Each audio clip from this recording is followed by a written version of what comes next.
¿Cómo caracterizar a nuestra época, a la actual, a la reciente, para hacerlo más fácil y poner en el cronograma?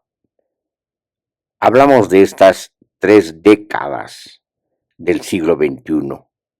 ¿Cómo caracterizarlos? Antes se habló de la era de la simulación.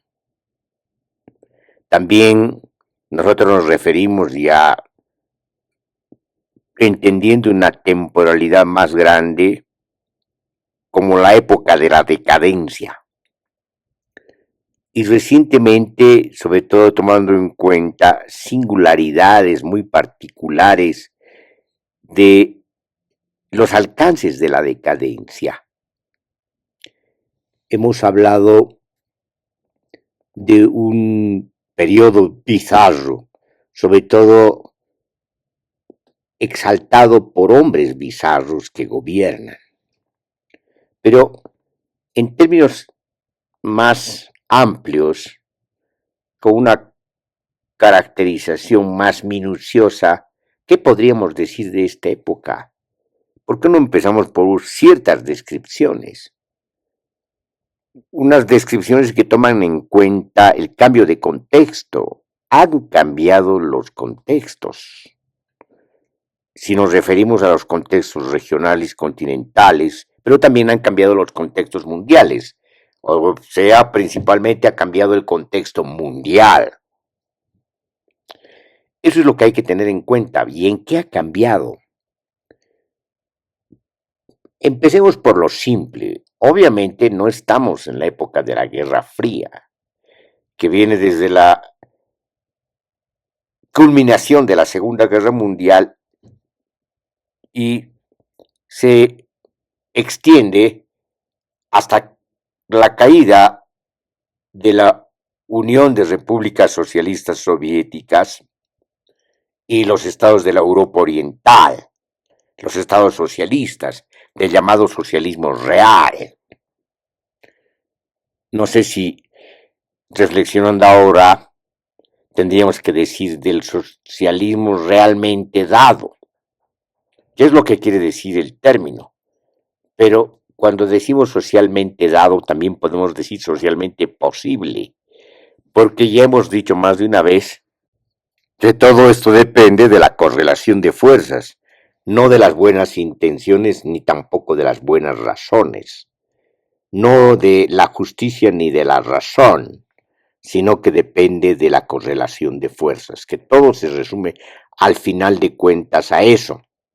Es una manera de ilustrar lo que queremos decir, porque en verdad, ¿qué entendemos por fuerza? Sobre todo cuando incorporamos una concepción social y tratamos de entender lo que ocurre en la sociedad, en las sociedades, sobre todo en las sociedades modernas, en el acontecimiento social del acontecimiento moderno. Bueno, fuerza también son, pues, las prácticas discursivas, fuerza también son las intervenciones ideológicas, fuerzas también son ahora, en la reciente historia, con la decadencia o el vaciamiento ideológico, la propaganda y la publicidad y la desinformación de los medios de comunicación de masa. Entonces, fuerza también tiene que ver precisamente con estos debates y esas discusiones, aunque tenemos que reconocer, no inciden en términos físicos en los cambios, las resultantes del campo de fuerzas en concurrencia, salvo de una manera menor. Obviamente esto puede variar dependiendo del contexto. El contexto por eso es muy importante. Pero ¿por qué dijimos que el contexto no es el de la Guerra Fría? Porque hay gente que cree todavía que está en la Guerra Fría y hay gente que además de manera sinuosa quiere mantener el contexto de la Guerra Fría a pesar de que estamos en otro contexto y lo hace a propósito. Por ejemplo, lo hace a propósito porque es un gran negocio la industria de las armas. es un gran negocio de los complejos tecnológicos científicos militares, donde lo científico ha dado lugar más bien a su subordinación al objetivo militar y por lo tanto se ha desvalorizado el contenido científico, se lo ha disminuido y restringido, convirtiéndolo en un instrumento para la acumulación de capital, cosa que es una gran pérdida. Es decir, estamos en manos de gente que maneja los negocios de los complejos militares, tecnológicos, científicos. Y lo único que les interesa es la ganancia o la superganancia y mantener en vilo a las sociedades, a los pueblos de los países del mundo. Cuando los pueblos de los países del mundo están sometidos a un chantaje coordinado entre medios de comunicación, estructuras de poder, servicios secretos que forman parte de las estructuras de poder y diagramas de poder que ahora están, por así decirlo, sobredeterminados por el diagrama de poder planetario del panoptismo global. Si bien estos que quieren mantener la imagen deformada o anacrónica de la Guerra Fría, lo hacen por sus propios intereses, contra los intereses de las grandes mayorías de las poblaciones del mundo. No deja de ser pues todo esto anacrónico y por lo tanto atiborra la visión, nubla la comprensión de lo que ocurre y nos aleja de un buen entendimiento de lo que acontece. En consecuencia, es muy importante develar el contexto que estamos viviendo, el contexto actual, presente, y tratar no solamente de describirlo, sino de definirlo para encaminar o aconsejar a encaminar nuestras prácticas y nuestras acciones en los rumbos que son más aconsejables. Para comenzar por lo más importante, la situación a la que nos han llevado los juegos geopolíticos. Además, hay gente que le encanta hablar de geopolítica como si la geopolítica fuese una ciencia. Lo hemos dicho más de una vez, no es una ciencia, es un instrumento vaciado de su contenido de la geografía. La geografía es ciencia, pero no la geopolítica. La geopolítica ha reducido la geografía, el conocimiento geográfico, el desenvolvimiento y la evolución del conocimiento geográfico a una mínima situación que solo da cuenta como instrumento de la geopolítica, es decir, de las estrategias de dominación mundial. Eso es muy pobre, pues. Ya asistimos a la protesta, a la interpelación de el gran geógrafo Milton Santos, quien da lugar a la transformación y el desenvolvimiento y el despliegue epistemológico de la geografía, concibiéndola desde la perspectiva del movimiento de fuerzas. Volvemos a las fuerzas, de fuerzas que inventan el espacio y por lo tanto que construyen el espacio. Esto ya estaba pensado en lo que se llama la geografía cuantitativa, que fue pensada en términos matemáticos, pero esto también se traslada a la geografía humana, que piensa y concibe el espacio desde la perspectiva dinámica de las dinámicas de las sociedades humanas. Entonces podemos seguir adelante. La geografía en realidad nace desde una perspectiva anarquista, cuando se concibe el espacio como un espacio de lucha, un campo de luchas o campos de luchas, donde los pueblos y las sociedades tienen que intervenir para promover la liberación de estructuras de poder dominante que están ligados a los estados, y en la modernidad a los estados-nación, y en la modernidad tardía al orden mundial de las dominaciones. Después de ese interregno que parece volver perverso de los juegos geopolíticos y sangrientos de los imperialismos. La crisis múltiple del sistema mundo capitalista, las revoluciones tecnológicas, científicas, cibernéticas y comunicacionales, las rupturas epistemológicas, últimamente la más importante, la que produce el zócalo de la física cuántica y la física relativista, promoviendo un cambio en todos los entornos epistemológicos, en todo el pensamiento moderno.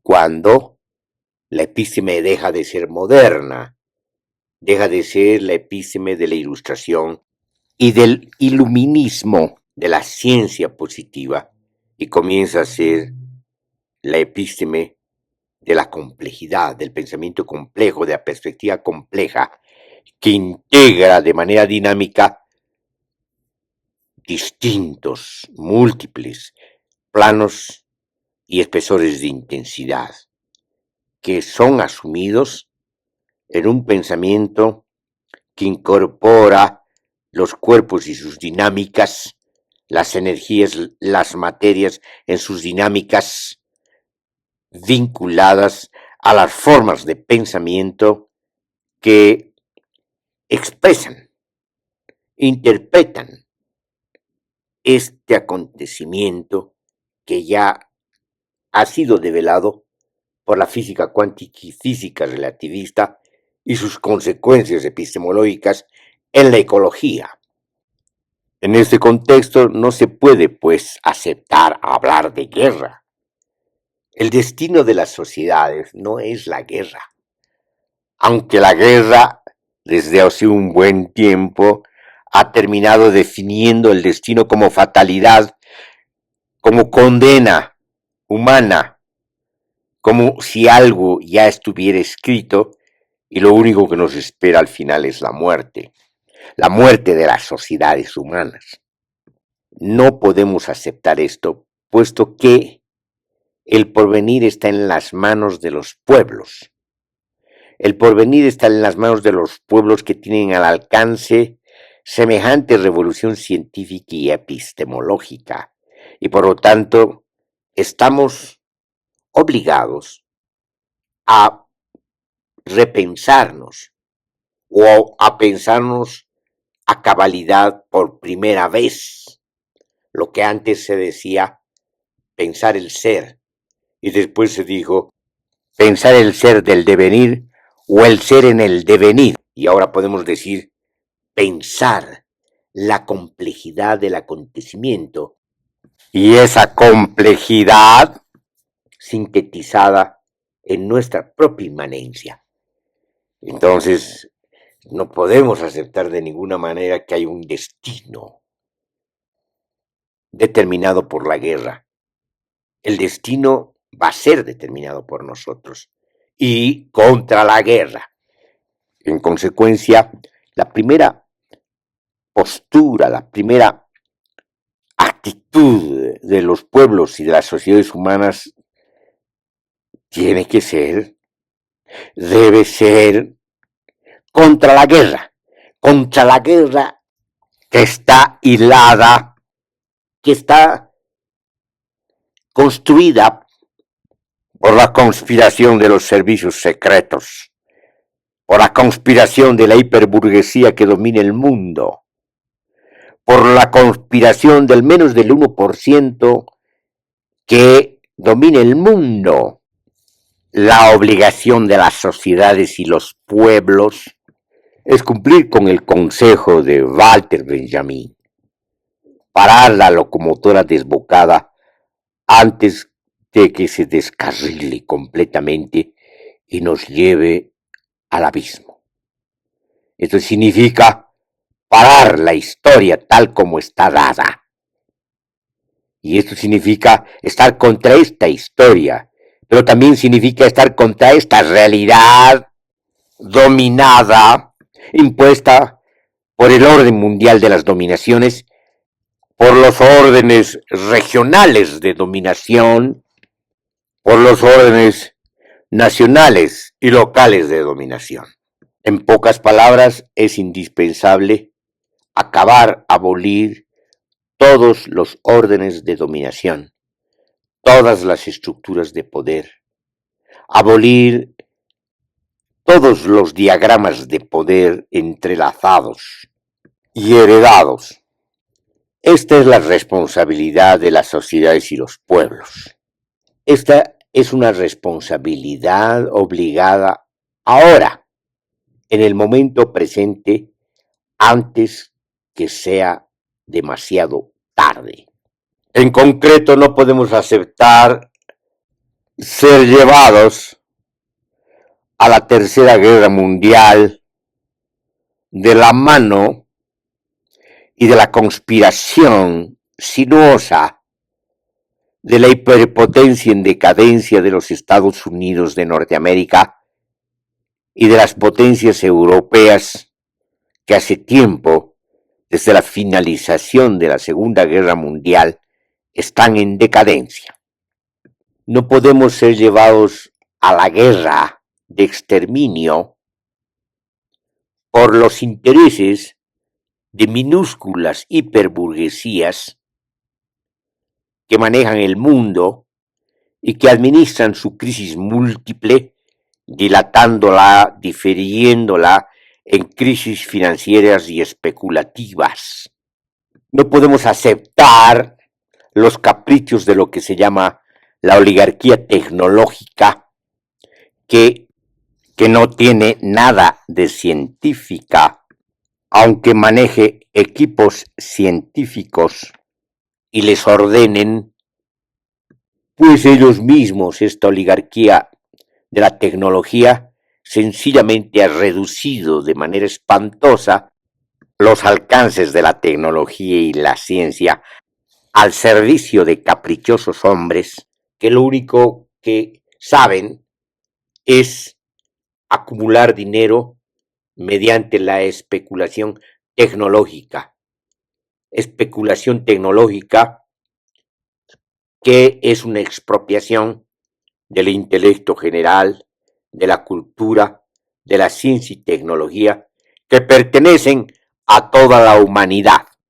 Concretamente, no podemos aceptar esta guerra a la que se nos lleva, solo porque esta hiperburguesía en decadencia se opone al rebasamiento de la República Popular de China en términos científicos, tecnológicos, económicos, cibernéticos y comunicacionales.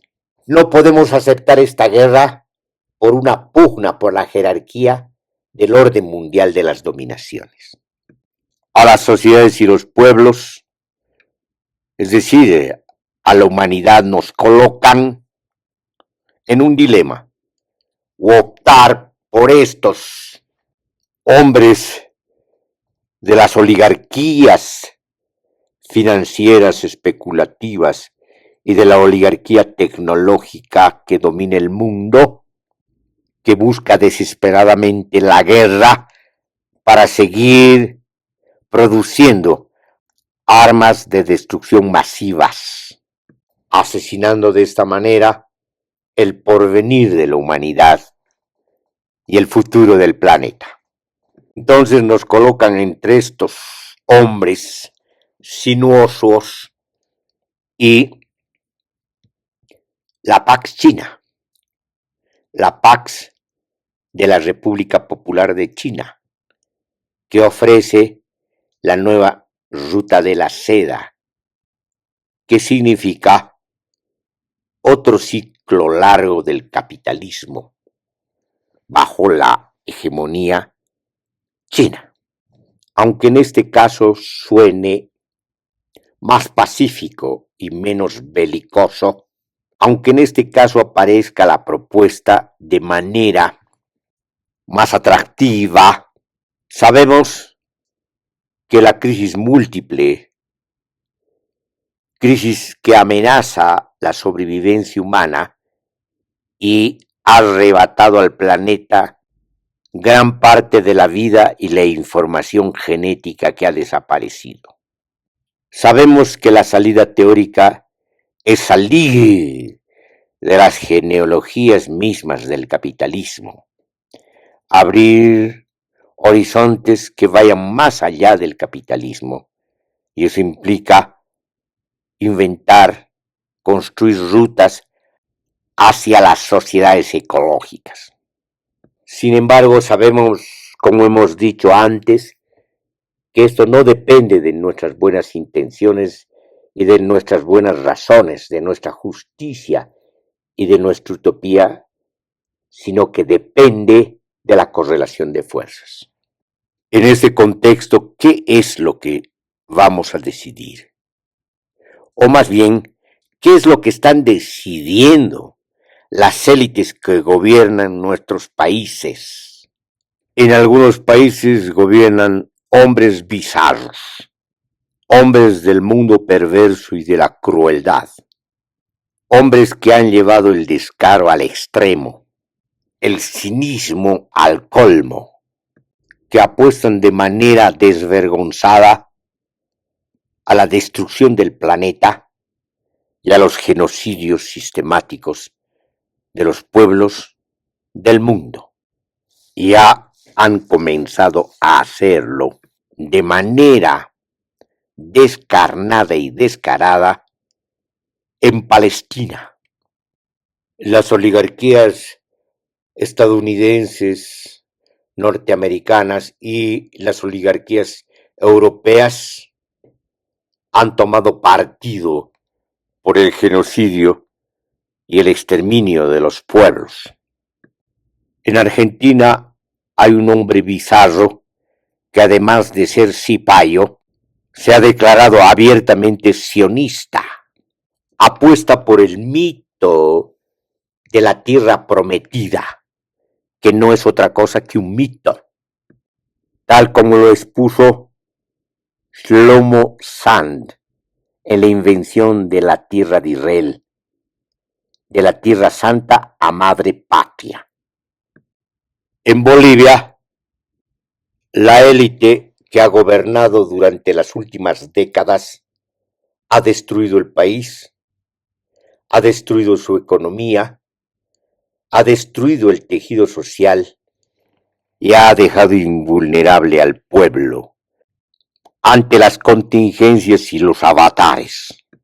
Pretendiendo contraste con esta élite que hemos llamado la burguesía rentista, se encuentra la burguesía neoliberal, que se ha aprovechado los 20 años anteriores de los recursos naturales y de la venta a precios de gallina muerta de las empresas públicas, trasladando la crisis a la sociedad y al pueblo, haciendo que el pueblo y la sociedad paguen la crisis que ellos mismos, las burguesías, han generado.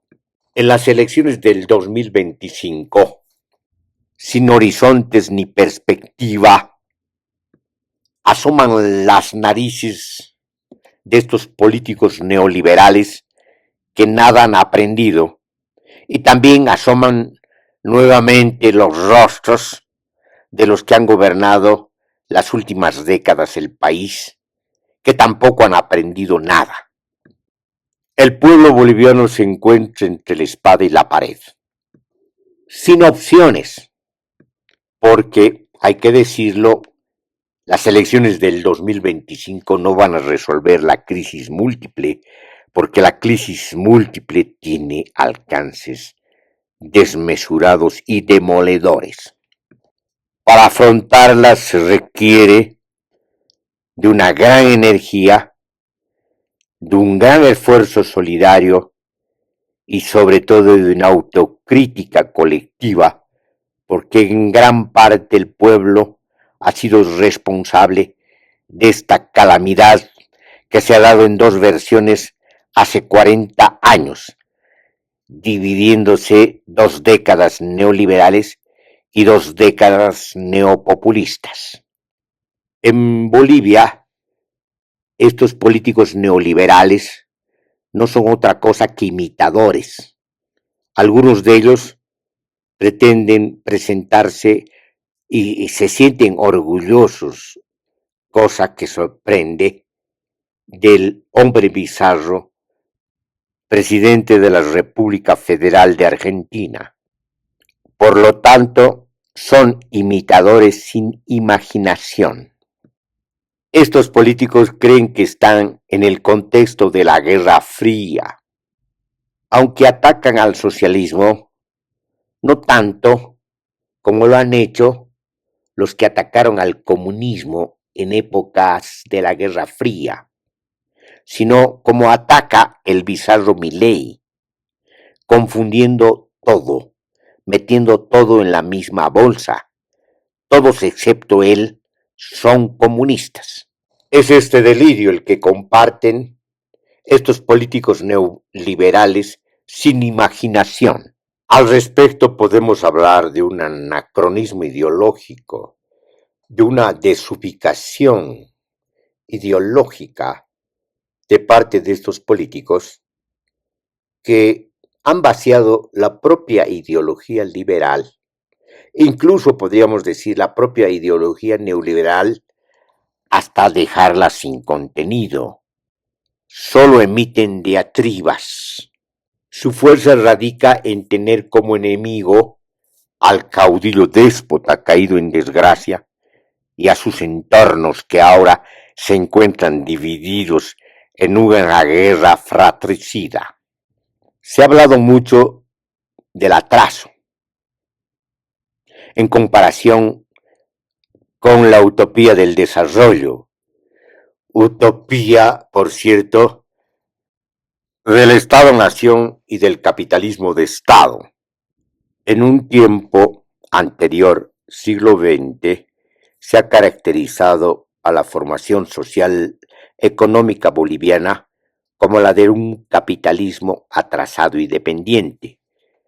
Nosotros, después, en el siglo XXI, hemos hablado de el modelo colonial extractivista del capitalismo dependiente. Respecto a las ideologías mencionadas, tenemos también que hablar de atraso. Atraso no solamente ideológico, sino diríamos de las mentalidades. Recurriendo al concepto de mentalidad de la antropología, que entiende mentalidad como forma psicológica que adquiere una cultura o grupo social, que se refiere a cómo percibe, comprende, entiende y conoce el mundo. Se toman en cuenta las creencias, los valores, las emociones y las formas de pensamiento. Hay que tener en cuenta que no se trata de una entidad individual, sino de una construcción social y colectiva que a su vez influye en la forma en que los individuos piensan, sienten y actúan en ese contexto y lo hacen de una manera singular. La antropóloga Margaret Mead también ha usado el concepto de mentalidad en este sentido. Lo ha hecho en sus investigaciones sobre adolescencia, sexo y cultura en Samoa.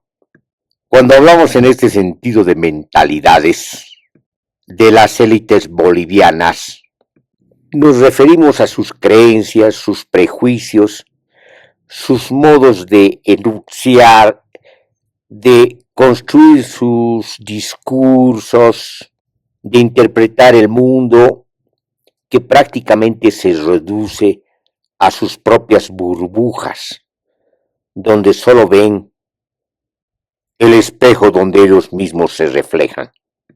No entienden el mundo ni tampoco entienden a su propio país, del cual en cierto sentido todavía se sienten ajenos. Estos hombres anacrónicos quieren salvar Bolivia.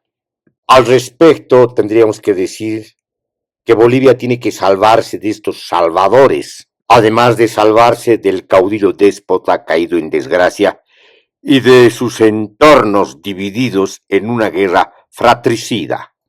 Una expresión de esta pobreza de mentalidades radica en los medios de comunicación, que emiten frases huecas como las de salvar a la democracia. ¿Qué entienden por democracia los medios de comunicación? ¿Y qué entienden por democracia los salvadores de la patria?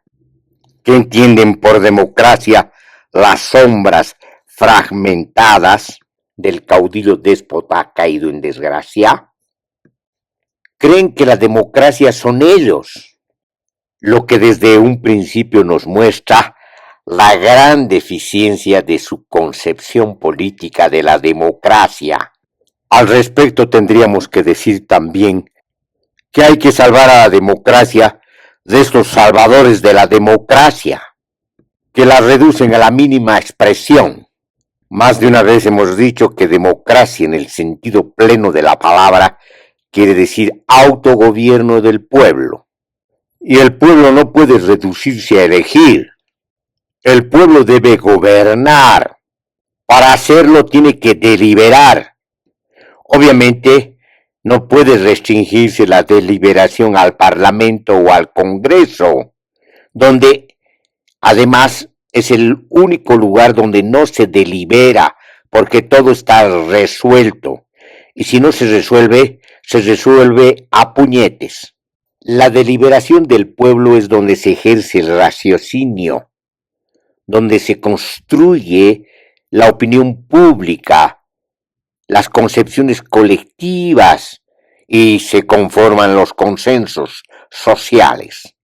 La crisis múltiple exige de una autocrítica colectiva, como hemos dicho antes, y también de una reflexión colectiva, de una deliberación colectiva, porque ante esta crisis múltiple y respecto de esta crisis múltiple, también el pueblo es responsable por dejar hacer y dejar pasar.